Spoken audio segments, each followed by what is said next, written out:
Petrol आ गया। ओए बार petrol बार जल्दी बार हम ले जाओ ना ये एवेंजर का पेट्रोल खत्म हो गया। हम बीच रास्ते से खड़ा हो गया, देखो रास्ता। और ये सारन भाई ये आ गया। देखो रोड का हाल देखो, हमारा रोड का हाल देखो। हंसर भाई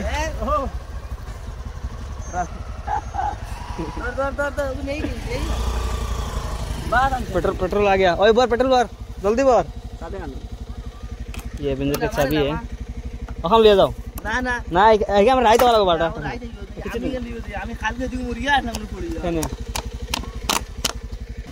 जो आप एवेंजर लेके गए तो कितना मिट्टी उड़ रहा है, देखो कितना धूल है, देख सकते हो। ये रोड है, पकड़ फोन। गाइस कितना मिट्टी उड़ रहा है, देख सकते हो आप लोग।